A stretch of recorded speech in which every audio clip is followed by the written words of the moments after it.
Bismillahirrahmanirrahim. Assalamualaikum warahmatullahi ta'ala wabarakatuh. Perkenalkan, nama saya Muzaki, NIM 165102229. Di sini saya akan menjelaskan resumen tentang matkul studi Al-Quran dan hadis. Langsung saja, demi menyingkatnya waktu, saya akan menjelaskan yang pertama. Oke, langsung saja yang pertama. Perbedaan hadis qudsi dan hadis nabawi. Hadis nabawi itu ada dua macam, yaitu yang pertama taufik, yang bersifat taufik yaitu yang kandungannya diterima oleh Rasulullah SAW dari wahyu, lalu ia menjelaskan kepada manusia dengan kata-katanya sendiri. Bagian ini meskipun kandungannya dinisbahkan kepada Allah, tetapi dari segi pembicaraan lebih dinisbahkan kepada Rasulullah SAW, sebab kata-kata itu dinisbahkan kepada yang mengatakan, meskipun di dalamnya terdapat makna yang diterima dari pihak lain. Terus yang kedua, taufiki, yang bersifat taufik yaitu yang disimpulkan oleh Rasulullah SAW menurut pemahamannya terhadap Quran, karena ia mempunyai tugas menjelaskan Quran atau menyimpulkan dengan pertimbangan dan jihad. Bagian kesimpulan bersifat jihad ini diperkuat oleh wahyu jika benar, dan jika terdapat kesalahan di dalamnya, maka turunlah wahyu yang membentuknya. Bagian ini bukanlah kalam Allah secara pasti. Langsung saja, yang pertama, perbedaan hadis qudsi dan hadis nabawi. Hadis qudsi dibagi menjadi dua macam, yaitu yang pertama taufik yang bersifat taufik yaitu yang kandungannya diterima oleh Rasulullah SAW dari wahyu, lalu ia menjelaskan kepada manusia dengan kata-katanya sendiri. Bagian ini meskipun kandungannya dinisbahkan kepada Allah, tetapi dari segi pembicaraan lebih dinisbahkan kepada Rasulullah SAW, sebab kata-kata itu dinisbahkan kepada yang mengatakan, meskipun di dalamnya terdapat makna yang diterima oleh pihak lain. Terus yang kedua, taufiki yang artinya yang disimpulkan oleh Rasulullah SAW menurut pemahaman terhadap Quran, karena ia mempunyai tugas menjelaskan Quran atau menyimpulkannya dengan pertimbangan dan jihad. Bagian kesimpulan bersifat jihad ini diperkuat oleh wahyu jika ia benar, dan jika terdapat kesalahan di dalamnya, maka turunlah wahyu yang membetulkan bagian ini, bukanlah kalam Allah secara pasti. Dari sini menjelaskan bahwa hadis nabawi dengan kedua bagiannya, yang taufik dan taufiki dengan jihad yang diakui oleh wahyu, itu bersumber dari wahyu. Dan inilah makna dari firman Allah tentang Rasulullah kita Muhammad SAW. Dan tiadalah yang diucapkan itu menurut kemauan hawa nafsunya.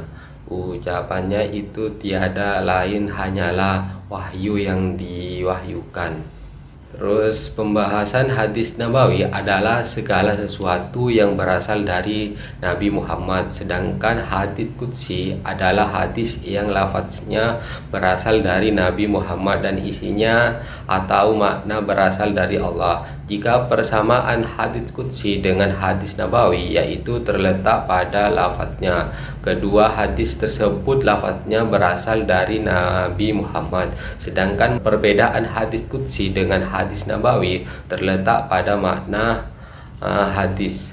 Hadis nabawi isi atau maknanya berasal dari Nabi, sedangkan hadis qudsi isi atau makna hadisnya berasal dari Allah. Terus yang kedua, proses turunnya wahyu secara bertahap kepada Nabi SAW. Al-Quran adalah mukjizat yang diberikan Allah Ta'ala kepada Rasulullah Terus yang kedua, proses turunnya wahyu secara bertahap kepada Nabi Muhammad SAW.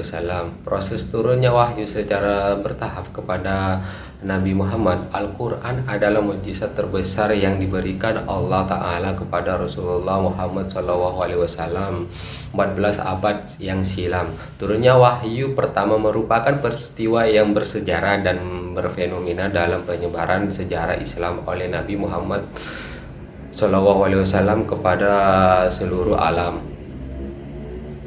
Peristiwa ini merupakan tonggak kemajuan dalam berbagai bidang, khususnya dalam penyebaran sejarah Islam.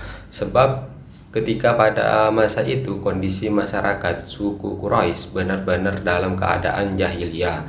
Dalam perbahasan nuzulul Quran, menurut perbagian mazhab, kita telah mengetahui bahwa Al-Quran diturunkan ke Baitul Izzat secara langsung pada bulan Ramadan. Dari Baitul Izzat itu Al-Quran kemudian diturunkan secara berlangsung-langsung kepada Rasulullah SAW. Adapun hikmah diturunkan Al-Quran secara berangsur-angsur kepada Nabi Muhammad SAW adalah sebagai berikut: meneguhkan hati Rasulullah dan para sahabat. Dakwah Rasulullah pada era Makkiyah penuh dengan tribulasi berupa celaan, celomehan, siksaan, bahkan upaya perbunuhan. Wahyu yang diturunkan secara bertahap dari waktu ke waktu ini menguatkan hati Rasulullah dalam menapaki jalan yang sulit dan terjal itu. Di era Madaniyah, hikmah ini juga terus berlangsung ketika hendak menghadapi perang atau kesulitan. Al-Quran turun menguatkan Rasulullah dan kaum muslim generasi pertama. Terus yang ketiga, sejarah kondisi Al-Quran.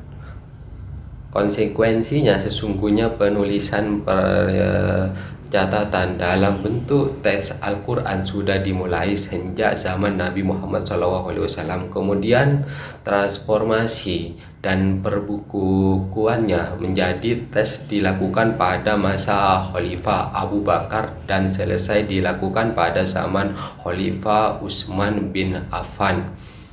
Pada masa Rasulullah SAW, pada masa ketika Nabi Muhammad masih hidup, terdapat beberapa orang yang ditunjukkan untuk menulis Al-Quran, yakni Zaid bin Thabit, Ali bin Abi Thalib, Muawiyah bin Abu Sufyan, dan Abu bin Ka'ab. Sahabat yang lain juga kerap menuliskan wahyu tersebut walau tidak diperintahkan. Media menulisan yang digunakan saat itu berupa pelepah kurma, lepengan batu, daun lotar, kulit atau daun kayu, pelema, potongan tulang berulang binatang. Pada masa ini mengumpulkan Al-Quran dengan dua cara. Pertama, al-ja'u fis sudur. Para sahabat langsung menghafalkan di luar kepala setiap kali Rasulullah SAW menerima wahyu. Hal ini bisa dilakukan oleh mereka dengan mudah terkait dengan kultur budaya orang Arab yang menjaga turats peninggalan nenek moyang mereka, diantaranya berupa syair atau cerita. Terus yang keempat, memahami kehakikat ashab nurul Al-Quran, pedoman dan keadaannya. Definisi ashab an-nusur. Ashab an-nusur secara etimologi terdiri dari kata ashab dan an-nusur. Ashab dapat berarti sesuatu yang menyampaikan kepada sesuatu yang lain, tali tambang, dan tiap tali yang kamu turunkan dari atas dengan dan menempati. Artinya nusur-an menempati tempat mereka. Sedangkan secara etimologi, menurut As-Sakani dalam bukunya Mahani Al-Afan Ulum Al-Quran, pengertian ashab an-nusur adalah sesuatu yang menyebabkan satu ayat atau beberapa ayat diturunkan untuk membicarakan sebab atau menjelaskan hukum sebab tersebut pada masa terjadinya sebab itu. Sudhi As-Salim mengertikan sebagai berikut: sesuatu yang menjadi sebab menurutnya sebuah ayat atau beberapa ayat, atau suatu pertanyaan yang menjadi sebab turunnya ayat sebagai jawaban atau sebagai penjelasan yang diturunkan pada waktu terjadinya suatu peristiwa. Sedangkan Ashidia mendefinisikan sebagai kejadian yang karena diturunkan Al-Quran untuk menerapkan hukumannya di hari timbul kejadian-kejadian itu, dan suasana yang di dalam suasana itu Al-Quran diturunkan secara membiarkan sebab yang diturunkan itu baik diturunkan langsung sesudah terjadi sebab itu atau kemudian lantaran sesuatu hikmah dari beberapa. Lanjut yang kelima, pengertian Qudhiyah dan Zani. Kata Qudhi merupakan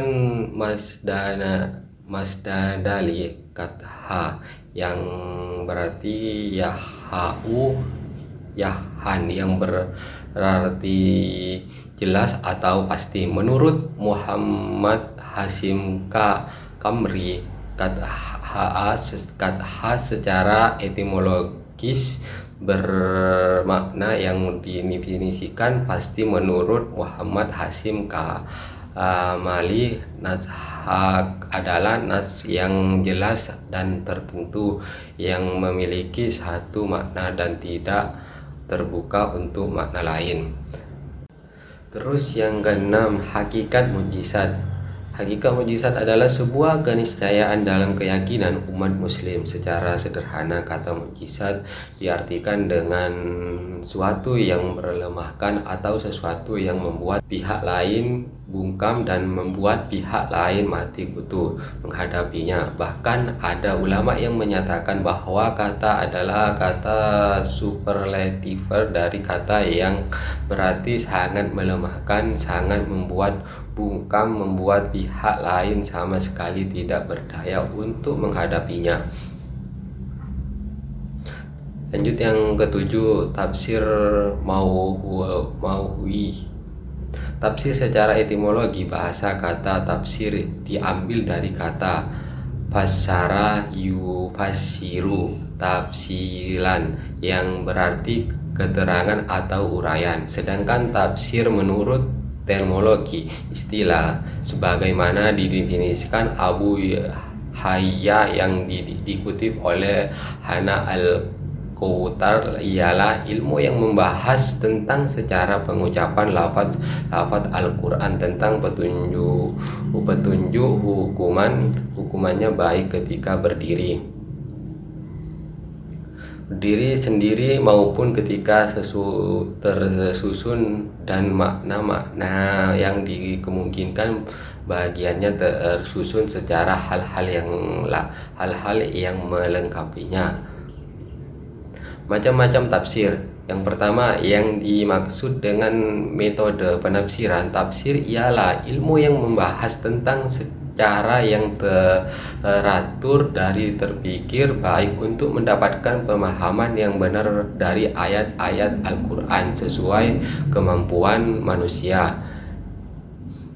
Tafsir bin Al-Mansur. Tafsir bin Al-Mansur adalah penafsiran ayat dengan hadis yang menjelaskan makna sebagai ayat yang dirasa sulit dipahami para sahabat, atau penafsiran ayat dengan hasil ijtihad para sahabat, atau penafsiran ayat dengan hasil ijtihad para tabi'in. Selanjutnya tafsir Al-Rayyi. Tafsir bin al-Rayyi adalah penafsiran Al-Quran dengan ijtihad, terutama setelah seseorang penafsiran itu betul-betul mengetahui perihal bahasa Arab. Ashabunusur nasi maksud dan hal-hal ini lain diperlukan lazia seorang bernafsir. Lanjut, tafsir sufi. Tafsir sufi penafsiran yang dilakukan oleh para sufi pada umumnya diakui oleh ungkapan mistik. Ungkapan tersebut tidak dapat dipahami kecuali orang-orang sufi dan yang terlatih dari untuk menghayati ajaran tasawuf. Terus tafsir fikmuhi. Tafsir fikmuhi ialah tafsir ayat Al-Quran yang dilakukan oleh tokoh madhab untuk dapat dijadikan sebagai dalil atas kebenaran madhabnya. Terus tafsir ilmi.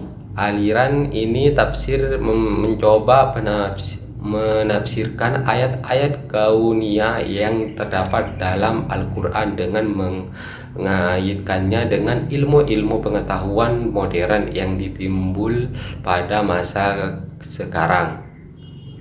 Terus tafsir falsafi. Tafsir falsafi, aliran tafsir falsafi adalah penafsiran ayat-ayat Al-Quran dengan menguatkan teori-teori filsafat. Penafsiran ini berupa mengkompoниkan atau mencari titik temu antara filsafat dengan agama serta berusaha menyingkirkan segala pertentangan di antara keduanya. Terus tafsir adabi. Tafsir adabi, aliran tafsir adabi muncul sebagai akibat perkembangan kehidupan modern. Aliran tafsir ini mempunyai karakteristik yang berbeda dari corak tafsir lainnya, memiliki corak sendiri yang betul-betul bagi dunia tafsir. Selanjutnya nomor 8, pengertian tafsir. Hadis adalah pedoman kedua dalam agama Islam setelah Al-Quran. Mempelajari hadis begitu penting bagi kita sebagai umat Islam, karena dengan mempelajari makna kita akan mengetahui apa yang disebabkan oleh Nabi kita. Mempelajari hadis juga merupakan konsekuensi dari syahadat kita terhadap kerasulan Nabi Muhammad SAW. Oleh karena itu penting bagi kita untuk mempelajari ilmu ini. Secara umum ilmu hadis terbagi menjadi dua, yaitu hadis dirayah dan ilmu hadis riwayah. Keduanya memiliki pembahasan yang berbeda, namun intinya sama-sama membahas tentang hadis. Lanjut yang ke-9, bentuk-bentuk sunnah dan fungsi hadis terhadap Al-Quran. Yang pertama, pengertian sunnah. Ketika berbicara tentang sunnah, maka yang terlintas dan pikiran adalah segala sesuatu yang didasarkan kepada Rasulullah SAW, baik perbuatan, perkataan maupun takriyah. Pengertian tersebut yang selama ini dipegang teguh oleh umat Islam klasik hingga modern. Menurut Fazlur Rahman, sunnah tidak hanya terbatas pada pengertian tersebut.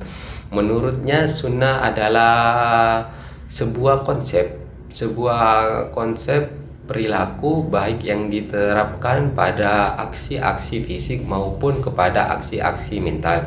Sunnah tidak hanya bertuju kepada sebuah aksi sebagai adanya, tetapi aksi ini secara aktual berulang atau mungkin sekali dengan dapat berulang kembali. Dengan perkataan lain, sebuah sunnah adalah sebuah hukum tingkah laku baik yang terjadi sekali saja maupun yang terjadi berulang kali.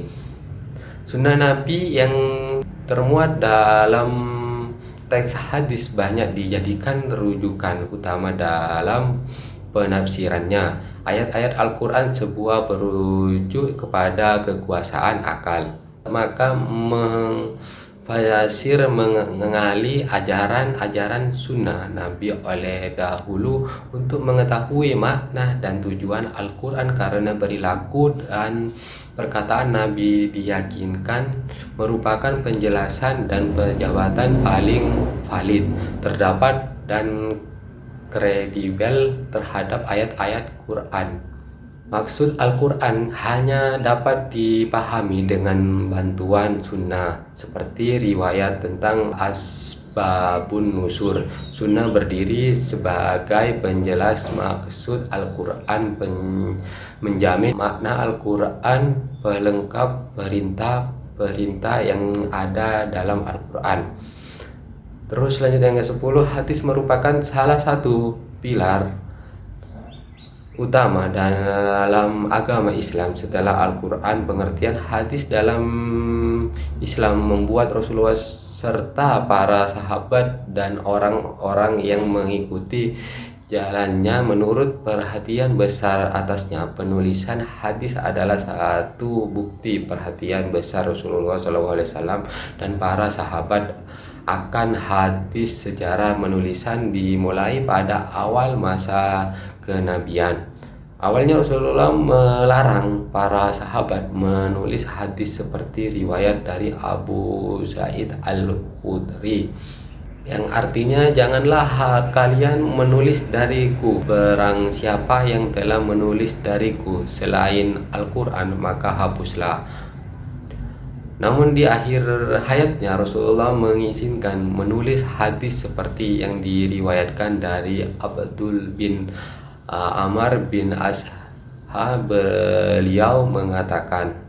Terus yang selanjutnya yang ke-11, hadis mutawatir dan hadis Ahmad. Mahmud Tahan dalam tafsir Muthalal al-Hadis menjelaskan bahwa berdasarkan kualitas peristiwa hadis terbagi dua.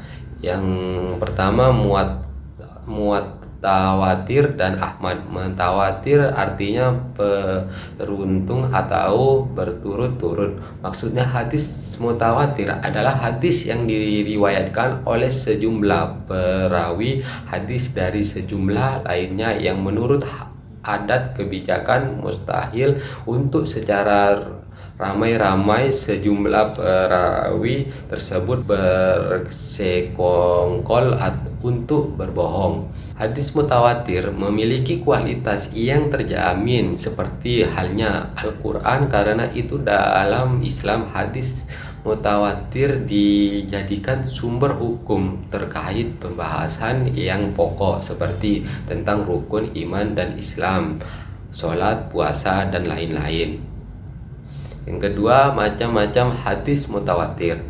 Ada dua macam hadis mutawatir dalam literatur Islam, yaitu satu, mutawatir secara lafaz, dan dua, mutawatir secara makna. Mutawatir secara lafaz berarti hadis tersebut diriwayatkan secara mutawatir baik lafaz dan maknanya, seperti sabda Rasulullah dalam hadis, barang siapa yang mengajar pembohong atau namaku maka ia telah mendapatkan tempatnya di neraka. Setidaknya terdapat 70 sahabat yang telah meriwayatkan hadis ini, kemudian diteruskan kepada tabi'in dan seterusnya.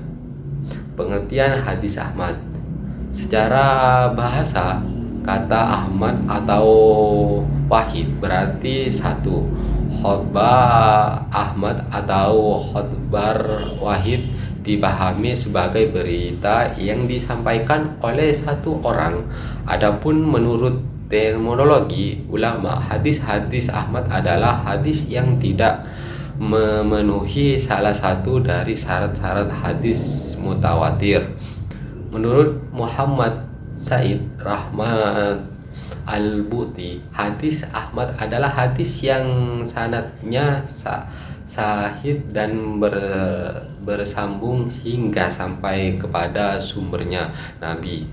tetapi kandungannya memberikan pengertian dan tidak sampai kepada qat'i atau yakin. Abdul Wahad Khalaf menyebutkan bahwa hadis Ahmad adalah hadis yang diriwayatkan oleh satu, dua, atau sejumlah orang, tetapi jumlahnya tidak sampai kepada jumlah perawi hadis mutawatir. Terus yang ke-12, pengertian hadis sahih dan hasan. Hadis sahih, kata sahih adalah bahasa diartikan sehat lewat dari kata as-sakim, artinya orang yang sakit. Jadi yang dimaksud hadis sahih adalah hadis yang sehat dan benar, tidak terdapat penyakit dan cacat.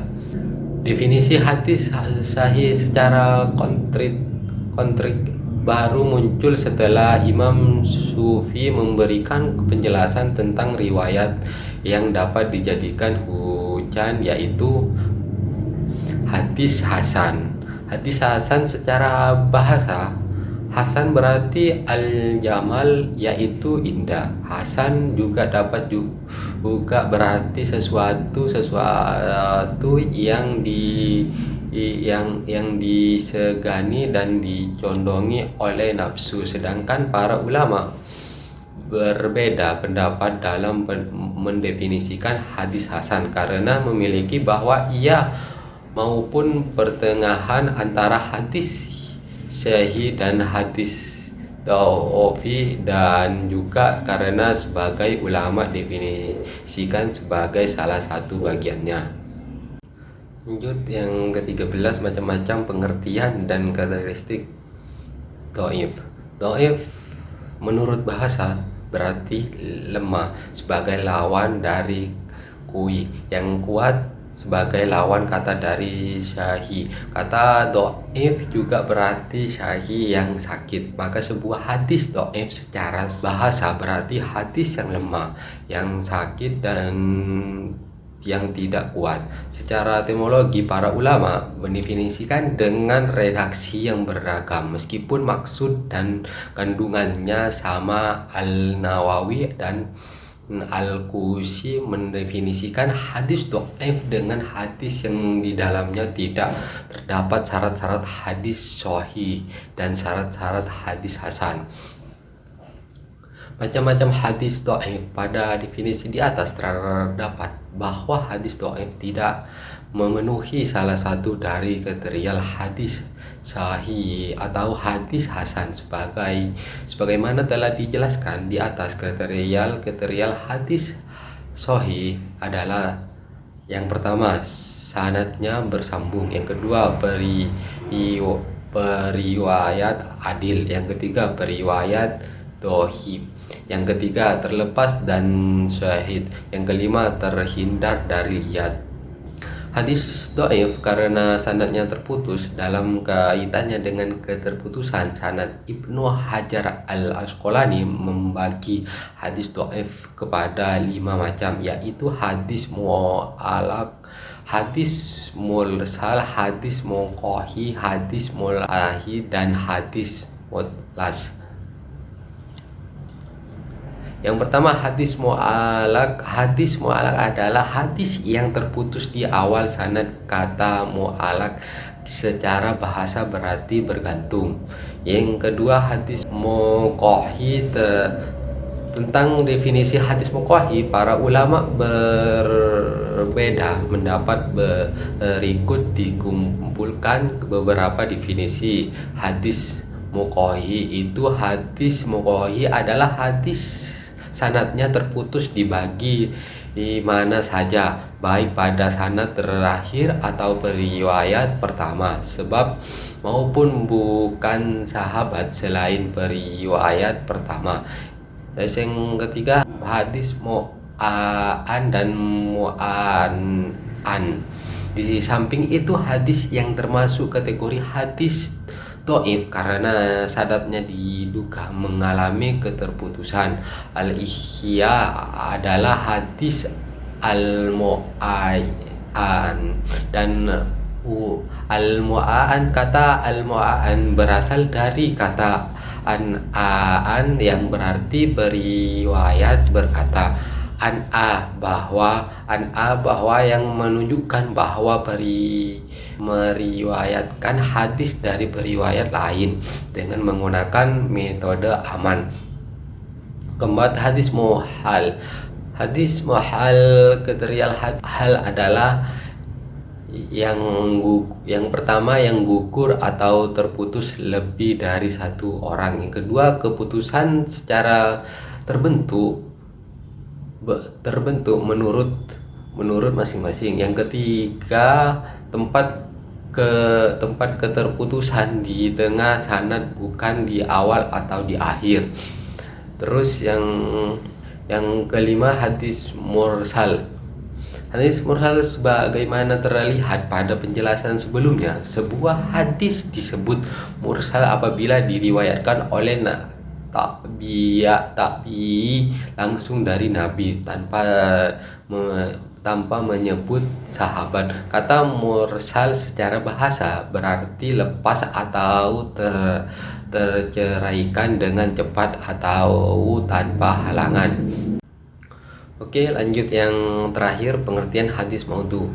Pengertian hadis maudhu secara istilah diberikan oleh para muhaddisin dengan redaksi berbeda-beda, tetapi pada intinya mempunyai kesamaan dalam hal prinsip makna yang berdasar. Beberapa rumusan seperti istilah hadis maudhu adalah sebagai berikut.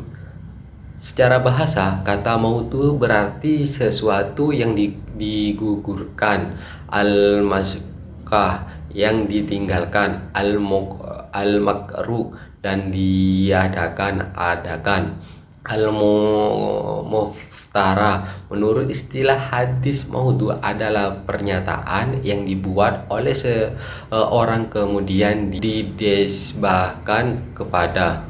Terus bagian-bagian hadis maudhu atau hadis yang orang-orang adakan ini terbagi 4 bagian. Yang pertama, si rawi mengada-ngadakan sendiri yang tidak sama dengan perbuatan orang lain. Yang kedua, si rawi ngambil perkataan salafu gama dan cerita-cerita Israria lalu disandarkan kepada Nabi Muhammad SAW. Yang ketiga, susunan rawi dengan tidak mengajar tetapi karena dan waham. Yang keempat, si rawi mengambil satu hadis yang lemah sedangkannya lalu disusunnya dalam satu sanad yang sahih. Dari uraian di atas dapat disimpulkan hadis maudhu adalah hadis yang diada-adakan dan dipalsukan atas nama Nabi Muhammad SAW atau kepada orang sesudahnya, baik sahabat ataupun tabi'ah. Hadis maudhu mulai muncul pada akhir masa kekhalifahan Utsman bin Affan. Yang terakhir, periwayatan dengan makna tidak dikategorikan pemalsuan atas Nabi Muhammad SAW karena sebagai ulama permohonannya. Mungkin dari saya sekian dan terima kasih, kurang lebihnya mohon maaf. Wabillahi taufiq wal hidayah. Wassalamualaikum warahmatullahi taala wabarakatuh.